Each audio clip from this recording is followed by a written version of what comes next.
Buenos días. Continuamos con el estudio del Evangelio de San Lucas y hoy vamos a estudiar la lección número 5 en el capítulo 7 de San Lucas.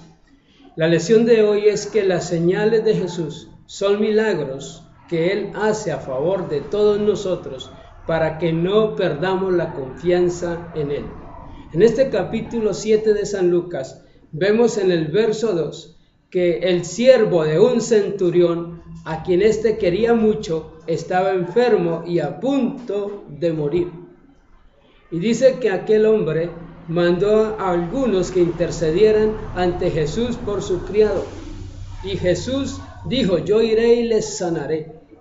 Pero aquel hombre le mandó a decir: Señor, no soy digno de que entres a mi casa, pero di la palabra y mi criado sanará.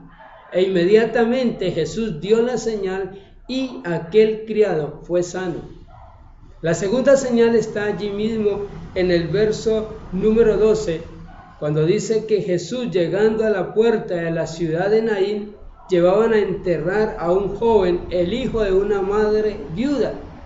Y Jesús, compadecido de ella, le dice al joven: joven, a ti te digo, levántate.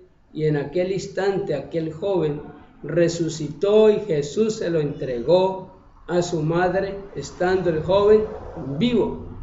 En el contexto de estas dos señales milagrosas es que Juan, detenido en la cárcel por Herodes, empieza a dudar un poco en su fe y le manda a decir a Jesús: Maestro, ¿eres tú el que había de venir o esperaremos a otros?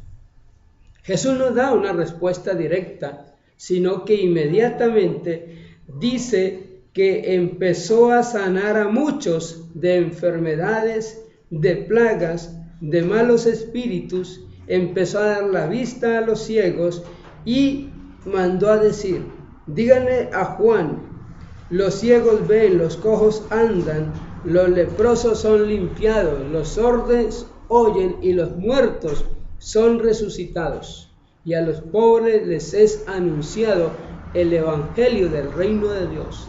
Dichosos aquellos que no hayan tropiezo en mí.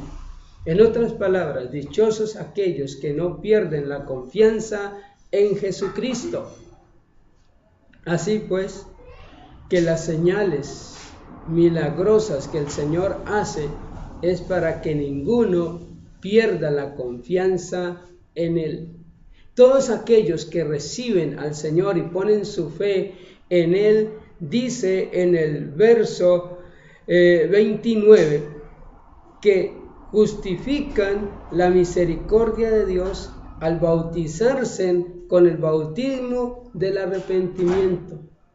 Sin embargo, muchos pierden la confianza o nunca han puesto la confianza en Jesucristo, como los intérpretes de la ley, a los cuales Jesús en este capítulo compara con muchachos necios, porque les dice: vino Juan y no creyeron al mensaje de Dios diciendo: demonio tiene.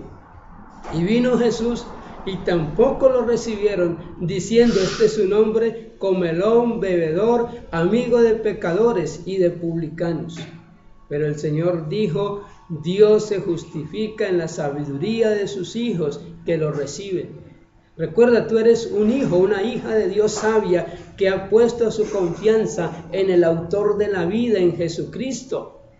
De modo que si estás pasando por una dificultad, por un dolor, por una prueba, por una enfermedad, por una escasez, por un problema, ven, sigue el ejemplo de aquel centurión romano, de aquel oficial del ejército que vino y rogó a Jesús por su criado y su criado fue sanado.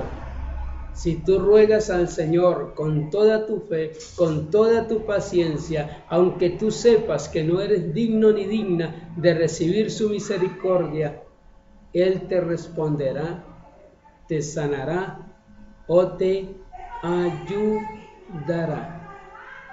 Hasta luego.